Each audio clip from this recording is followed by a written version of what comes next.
जय सिया राम। बहुत बहुत धन्यवाद आपका कि आप सब ने कुंडली विश्लेषण के लिए कमेंट की थी। तो उनमें से रंजना कुमारी जी की कमेंट का आज विश्लेषण करेंगे, उनके डिटेल्स का हम पूर्ण विश्लेषण यहाँ पे करेंगे। और आज के वीडियो में कुछ सवाल भी मैंने लिए हैं कमेंट में से, वीडियो को लास्ट तक देखिएगा, उन सवाल का आंसर करूंगा। ये रहे सारे सवाल, मैं स्क्रीन पे लगा दे रहा हूँ। अब रंजना कुमारी जी, सबसे पहले मैं स्क्रीन पे आपका चार्ट रख रहा हूँ। बच्चे, आपका जो जन्म है वो बुधवार के दिन हुआ है, और जो बुधवार के दिन जन्म लेते हैं उनकी बौद्धिक शक्ति बहुत लाजवाब होती है। आप हमेशा उत्सुक रहते हैं सवाल का जवाब पाने के लिए, और जब जवाब नहीं मिलता है तो कभी कभी निराशा और क्रोध आ जाता है। आपका जन्म शुक्ल सप्तमी को हुआ है, चंद्रमा के 7वें चरण पे सूर्य का शासन है, और सप्तमी तिथि जो है वो आपकी इच्छाओं को नियंत्रित करती है। तो आपकी इच्छाएं जब परिपूर्ण नहीं होती हैं तो चंद्रमा के प्रभाव के कारण बहुत ज़्यादा क्रोध महसूस करती हैं, बहुत ज़्यादा टेंशन थोड़ा आ जाता है आपको। इस चीज़ का थोड़ा ध्यान लग गया, क्योंकि ये एक कारण है, चंद्रमा की उपस्थिति ये कारण है कि मन बहुत विचलित रहता है आपका, जिस कारण से जो कॉम्पिटिटिव एग्जाम की आप तैयारी कर रही हैं या सूर्य देवता को जो आप जल अर्पण कर रही हैं, वहाँ से रिजल्ट नहीं मिल पा रहे हैं। बने रहिए वीडियो में, आगे मैं बताऊंगा। और सारे लोग भी सूर्यदेव को जल चढ़ाते हैं, लेकिन आप एक गलती करते हैं, और वो बहुत सिंपल गलती है, कोई रॉकेट साइंस नहीं है। देखिए, अब जब आप पानी चढ़ा रहे हो सूर्य देवता को, तो प्रकृति में हवा है, प्रकृति में आकाश है, वो पानी जहाँ नीचे जा रहा है वो जमीन है। आप संबोधित कर रहे हो सूर्य देव को, संबोधन देके कि हे सूर्य नारायण भगवान, हम आपको ये जल अर्पित कर रहे हैं। तो एक मंत्र बताऊंगा, इस मंत्र का प्रयोग आपको करना है जब भी आप सूर्य देवता को जल चढ़ाएं। तो चलो आगे बढ़ते हैं। आगे बढ़ने से पहले दोस्तों, वीडियो को लाइक करो, थोड़ी वीडियो को लाइक किया करो, ताकि आपके लाइक करने से लोगों को पता चलेगा कि काम की वीडियो है, ये वीडियो थोड़ी आगे जाएगी और लोगों को मदद होगी। एंड कमेंट करना मत भूलिएगा अगर ये सारी चीजें रंजना जी आपके साथ हो रही हैं, या फिर बुधवार को जन्म लिए सारे व्यक्ति अगर मेरी बात रिलेट कर पा रहे हैं। चलिए, श्रवण नक्षत्र में बच्चे आपका जन्म हुआ है, जिसकी सबसे अच्छी बात और सबसे अच्छी ताकत ही आपकी बुद्धि है। तो देखिए बच्चे, करियर में दिक्कत का कारण है कि जो चंद्रमा है वो आपके अष्टम भाव में स्थित है, जिसकी वजह से मानसिक तनाव, अचानक से दुनिया खत्म हो गई है, दुनिया रुक गई है, ऐसा महसूस होना ये कॉमन है। जो कॉमन चीज नहीं है वो ये है कि केतु आपके 9वें भाव में बैठा हुआ है, और भैया केतु जहां पे विराजमान होता है वो आपके जीवन को कर्म प्रधान बनाता है। यानी कि लक हर बार सपोर्ट नहीं करेगा, हर बार आपको आपकी मेहनत और आपका कर्म ही सपोर्ट करेगा। आपको जानकर बहुत अच्छा लगेगा, आपके षष्ठम भाव में यानी कि छठे हाउस में सूर्य, बुध और शुक्र की युति है। ये जो युति है ये ग्रेट कॉम्बिनेशन बनाता है यदि आप सरकारी नौकरी के लिए प्रयास कर रहे हैं। दिक्कत आ रही है केतु की वजह से, क्योंकि केतु हमेशा कर्म प्रधानता की बात करता है, कर्म के ऊपर फोकस करने की बात करता है। आपका मन बहुत भागता रहता है। और दूसरी बात, एक त्रुटि आप कर रहे हैं कि सूर्यदेव को जो आप जल अर्पित कर रहे हैं तब आप मंत्रोच्चार नहीं करते हैं। आप कहते होंगे ओम सूर्याय नमः, आदित्याय नमः, या कई कबार लोग तो बिना कुछ कहे ही सीधा पानी डाल के आ जाते हैं, जैसे कोई ड्यूटी पे गए हैं। तो मैं आपको एक मंत्र बता रहा हूँ, आप सबको एक मंत्र बता रहा हूँ, इस मंत्र को कंठस्थ कर लीजिए। थोड़ा सा बड़ा है, लेकिन भरोसा मानिए ये मंत्र रामबाण इलाज है, क्योंकि सरकारी नौकरी चाहिए तो सूर्यदेव आपके पक्ष में होने चाहिए।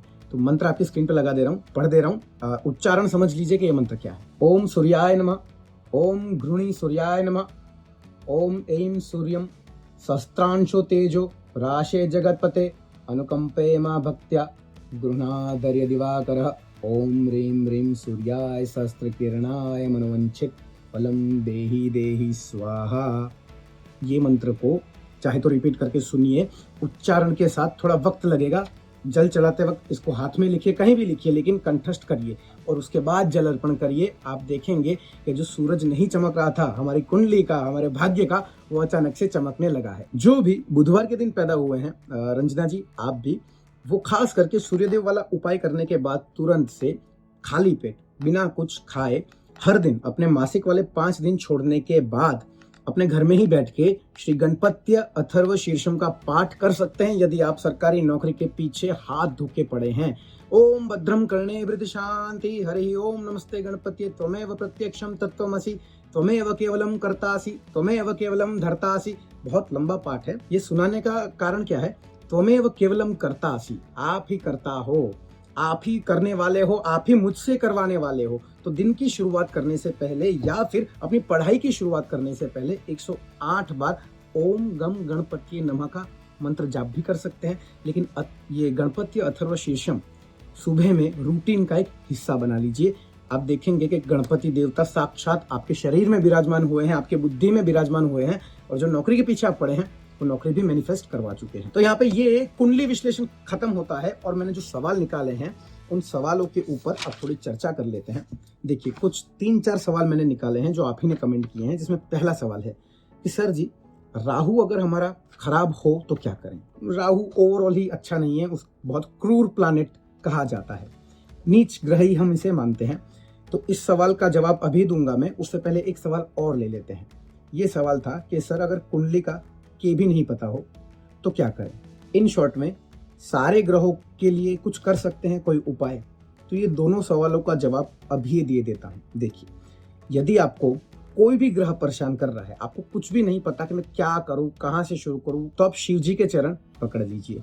आप शिवालय में जाके दूध और जल अर्पित कर सकते हैं, बिल्व पत्र अर्पित कर सकते हैं, क्योंकि जो शिव जी हैं वो नवग्रह के अधिपति हैं, वो इस पूरे जगत के अधिपति हैं। इस कारण से अगर आपका कोई भी ग्रह आपको परेशान कर रहा है, आपको नहीं पता मार्गदर्शन मुझे क्या करना चाहिए, तो फर्स्ट एड के रूप में राहु के लिए भी आप सीधे शिव जी के पास जाइए। शिव जी के पास जाके उनका जो पंचाक्षर मंत्र है, ओम नमः शिवाय, इस मंत्र से दूध और जल अभिषेक करके आप आपके दोषों को भी शांत कर सकते हैं, राहु की समस्या को भी शांत कर सकते हैं। और कुंडली का के भी नहीं पता तो जो इनिशियल सारवार होती है, फर्स्ट एड जिसे हम कहते हैं, कि जो ग्रहों की जो नजर है उसको थोड़ा सा शांत करे, आपके फेवर में करे, तो ये उपाय आपके काम आएगा। अगर मंदिर नहीं जा सकते तो क्या करें?